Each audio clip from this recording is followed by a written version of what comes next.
Olá pessoal, bom dia, sejam bem-vindos a mais um evento da Red Belt. Meu nome é Fernando Andreazzi, sou gerente da área de Cloud aqui da Red Cloud e está aqui comigo Eduardo Lopes. Bom dia, Edu. Fala, bom dia Andreassi, bom dia pessoal, tudo bem? Prazer, tá? Muito bom ver a quantidade de gente que está aqui nos acompanhando para mais um workshop sobre segurança da informação. Meu nome é Eduardo Lopes, sou responsável pela área de segurança aqui na Red Belt, a Red Safe. E bora lá, vamos iniciar, vamos mostrar o que nós temos essa semana. Vamos ver bastante coisas legais, tá? A ideia aqui não é a gente ficar focado em apresentação, em slides, e sim mostrar bastante demonstrações para vocês, tá bom? Mostrar como que as ferramentas reagem a alguns tipos de ataques, mostrar como essas ferramentas identificam algumas falhas, sejam em servidores, sejam em rede, seja independente do tipo de ameaça. Andreassi, manda bala, vamos lá. Legal. Só comentar também que nós estamos iniciando uma semana de eventos, né? Então, Semana de Segurança Microsoft, ou seja, nós teremos 5 eventos, todos os dias ao meio-dia, falando de segurança pelo ponto de vista Microsoft e também por produtos Microsoft. Então, hoje nós vamos falar de Azure Security Center e OMS Security. Antes de falarmos aqui o que realmente, né, a parte de demonstração que o Eduardo comentou e e todas as demonstrações que a gente preparou aqui para vocês, eu acho que é legal a gente contextualizar um pouco antes o atual momento aqui do nosso cenário de segurança. Tá? Então, hoje, segurança ele está no topo das prioridades de CIOs, CFOs, enfim, de todos os diretores aí, de empresa. Tá? Não só no Brasil, mas no mundo todo. Então, segurança hoje é prioridade número 1. Com isso, a gente tem aqui alguns números, que acho que é importante a gente falar desses números, certo? Não, excelente, claro. Para que a gente possa contextualizar o mercado. Mais especificamente, hoje são 160 milhões de clientes que foram já comprometidos, afetados de alguma forma. Correto. Isso nós estamos falando também de clientes que informam, né? Porque se você pegar em outros países, tirando o Brasil, Estados Unidos, alguns países da Europa também são obrigatórios informar, eles são obrigados a informar quando há ou quando ocorre algum tipo de ataque. Já no Brasil, qualquer tipo de incidente de segurança, Andreassi, informado para o NIC-BR, informado até para o pessoal do registro, não é obrigatório, tá? As pessoas não são obrigadas a fazer isso. Então, informa quem quer. E um estudo recente da própria PwC, tá, mostrou que os ataques no Brasil cresceram 7 vezes mais do que o restante do mundo. Mas por que isso aconteceu? Isso pode ter acontecido tanto porque as pessoas começaram a notificar os ataques, tá? Ou realmente, que é uma coisa que eu acredito bastante, é a nossa cultura. Grande parte dos pessoas de C-Level, na parte de segurança, de TI, eles sempre acham que a segurança nunca vai acontecer nada com eles, né? Então, se eu estou aqui há 10, 15, 20 anos com meus sistemas no ar, com meus RPs, com tudo para fora, e eu nunca fui atacado, por que isso vai acontecer agora? O FBI diz que existem 2 tipos de empresa, né? A que foi hackeada e a que não sabe que foi hackeada. Porque com certeza o dado vazou de alguma maneira, tá? Seja intencionalmente, que aí nós estamos falando de ataques, hacks e tudo mais, e de forma não intencional. O que seria de formas não intencionais? Quando realmente algum colaborador envia os dados da empresa para um Dropbox, para algum arquivo, para algum lugar de segurar arquivos remoto que não seja o da empresa. Um outro dado que é muito preocupante e é muito importante nesse slide ainda é a quantidade de dias, 229 dias, que se demora geralmente, na média, para descobrir que você foi atacado, que existe um problema dentro do seu ambiente. E geralmente esses ataques eles são feitos e eles estão lá, né? Esses atacantes eles estão dentro da rede fazendo movimentação lateral, abrindo backdoor, fazendo um monte de coisas dentro do nosso ambiente e a gente não sabe. Uma forma bem rápida, Andreas, de justificar isso, desses 229 dias, vamos dar um exemplo. Se um atacante ele faz uma exploração remota, vamos dar um exemplo como uma aplicação web, ou até servidor por exploit ou algo do tipo, tá? Por falhas, seja falta de atualização ou algum bug novo que foi encontrado. Essa invasão, propriamente dita, podemos falar que em 60% a 70% dos casos, assim que você faz a invasão, ela não nos dá um acesso privilegiado alto. Então, por isso que a gente fala que esses dados de 220 dias, 229 dias é um dado concreto. Por quê? Assim que é feita a invasão, o atacante, então, ele fica quietinho ali, ele começa a colocar algum tipo de backdoor, ou tentar abrir algum tipo de porta, ou realmente até, às vezes, um payload de shell malicioso, para tentar escalar esse privilégio. E aí sim ele fazer o que ele está mal intencionado, seja roubar dados, seja usar o servidor como zumbi, ou atacar outros servidores, algo do tipo, tá? Então esses dados, essa quantidade de dias realmente é algo real, algo que acontece, tá bom? Vamos lá para o próximo slide. E aí a gente fala bastante, essa aqui é uma visão de segurança Microsoft, é claro que a gente compartilha dessa visão, a nossa tem um pouquinho mais, né, podemos dizer de item, mas a Microsoft ela compartilha a visão de segurança dela com 3 principais pilares, tá? Que a ideia principal é proteger, detectar e responder. Legal, não foi possível proteger, meu intuito é detectar. Detectei, qual que vai ser a minha resposta? Que a gente está falando de resposta a incidente, né? A gente lá, eu queria até trazer essa é a postura, né, de segurança, a sua postura de segurança. Queria até trazer um pouco mais para trás, a gente lá em 2010, a Microsoft também entrou nesse mercado de segurança com o Forefront. E o foco do Forefront era um foco em proteção. De proteção. Exato. E depois descobriu-se que não existe segurança à prova de bala.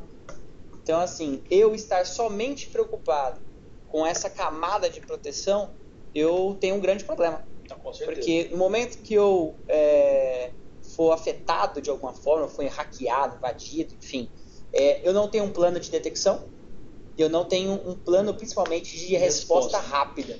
Hoje, se a gente pegar, até vocês estão participando aqui com a gente, é uma pergunta que vocês têm que fazer para si mesmo, legal, eu tenho um plano aqui de proteger, né, já que eu tenho Next Generation Firewall, Web Application Firewall, tenho IPS, DS plugado, tenho User Behavior na minha rede, legal. Mas a pergunta que tem que fazer será que vocês têm algum tipo de plano para resposta a incidente?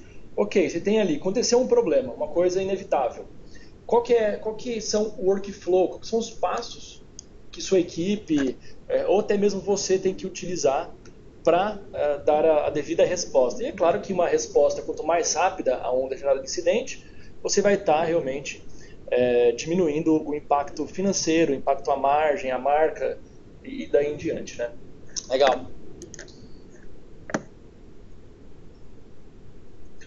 Bom, a Microsoft, quando ela está falando do approach dela, ela está se dividindo então em 3 principais pilares, tá bom? Então é o de plataforma, que a gente está falando de soluções, produtos Microsoft, a inteligência, que eu vou mostrar um pouquinho mais para frente, que seria a inteligência, e os parceiros. É claro que assim, todos sabem que a Microsoft hoje ela tem o próprio serviço dela, né? ela tem uma consultoria interna, mas ela depende muito dos parceiros, e é isso que ela quer passar para todo mundo. Então é o seu discurso de, legal, eu tenho aqui os meus produtos, né? Eu tenho aqui as minhas soluções, mas eu preciso de parceiros para tornar isso viável com o pensamento, com a ideologia de segurança. E a parte de inteligência dela, que é uma coisa que a gente tem que parar para pensar, é até conceito que a gente pode usar com antivírus, né? O antivírus hoje, vocês imaginam que grande parte dos vírus que são ali conhecidos, as assinaturas, só são conhecidos por quê? Porque alguém teve pelo menos uma pessoa que se infectou com eles, tá? Então, vírus novos, como que o antivírus detecta vírus novos? Não é bem por aí. Além, claro, dele ter já algumas engines para detectar, ele sempre parte da premissa que alguém é infectado, seja as próprias máquinas dos fabricantes, são máquinas aí que estão abertas para receber infecções.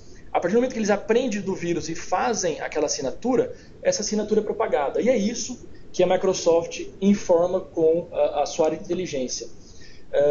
Hoje nós podemos dizer que a Microsoft é a maior, né, é a maior empresa... Big Data, né, Big Data. de informação. Então você imagina ali que eles informam o número deles de 1 bilhão, tá, de dispositivos plugados, vocês utilizando Windows, seja qual versão, eles fazem o quê? Eles fazem a troca de dados, tá? Eles fazem... O pessoal falou que o áudio está falhando um pouquinho. A gente vai... Um minutinho só.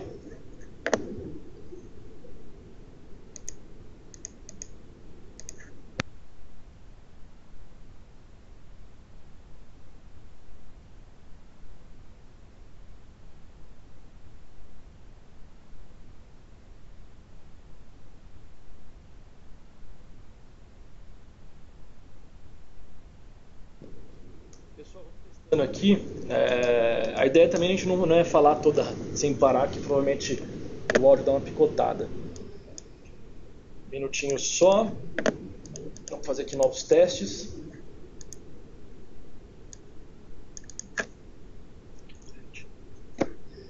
Estão ouvindo melhor? Como que está aí?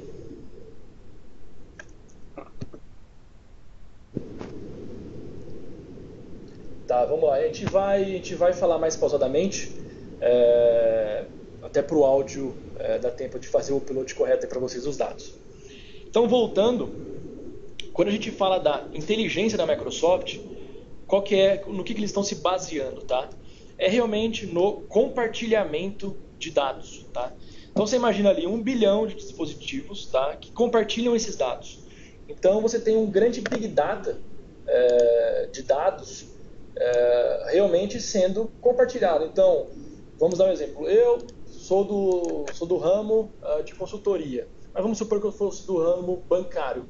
Eu gostaria, sim, que outras pessoas do ramo bancário compartilhassem dados de ataques. Mesmo se eu for infectado, se eu for atacado, eu vou compartilhar esses dados. Que a ideia é o quê? É a gente se juntar para, né, ter melhor resposta, ter melhor reação a esses tipos de incidentes. O que acontece no mundo hacker, que é esse nível altíssimo de colaboração, a gente tem que pensar desse lado aqui também, que sempre está atrás, né? Até porque os dados que você vê aí no slide eles são bem relevantes, né? São os 300 bilhões de autenticação todo mês, 1 bilhão de devices Windows sendo atualizados e 200 bilhões de e-mails analisados entre, né, para spam e também malware.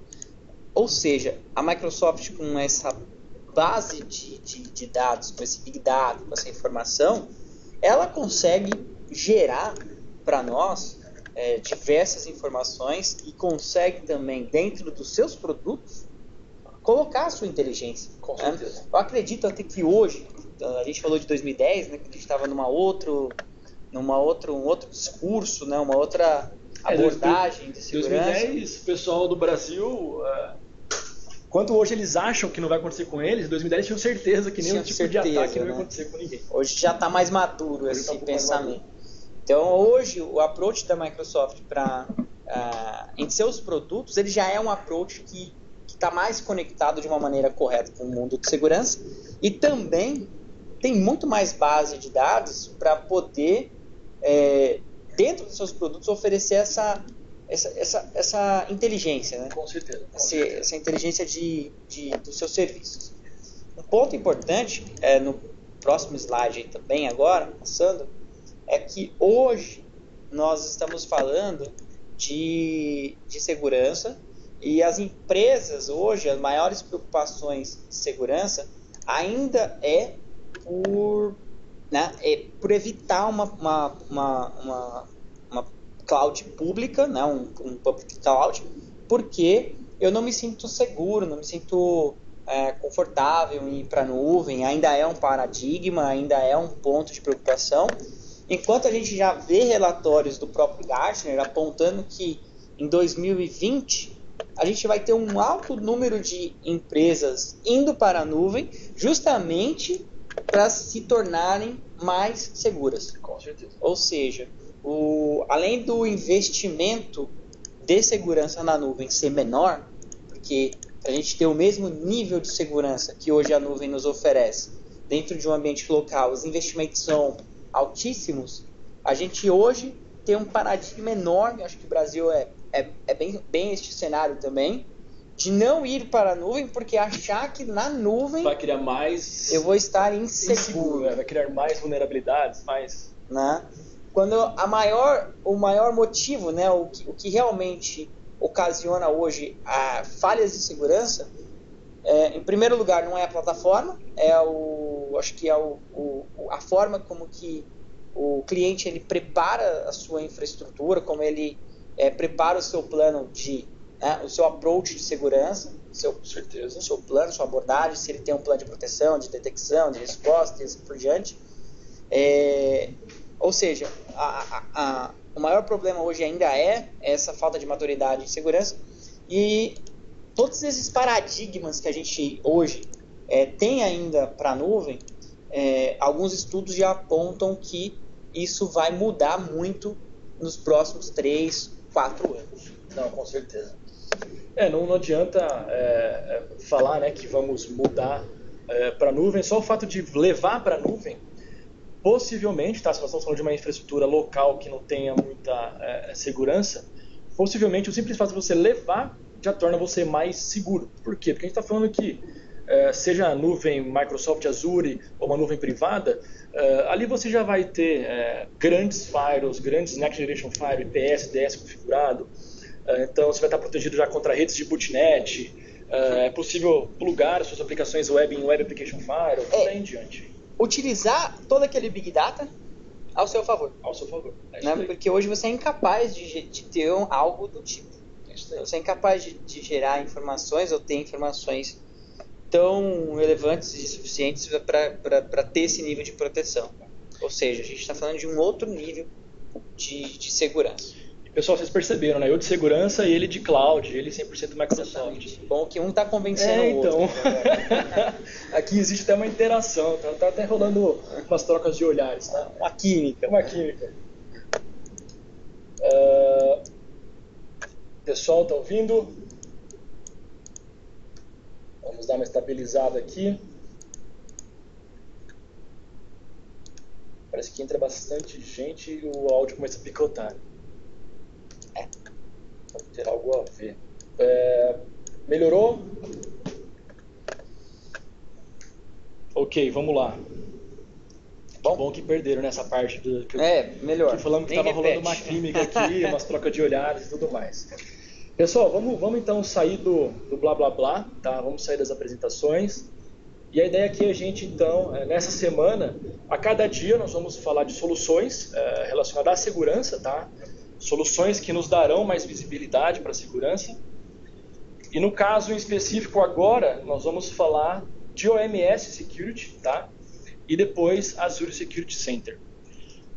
Vamos lá, o que seria o OMS? OMS, Andreasi, Operation Management Suite, tá?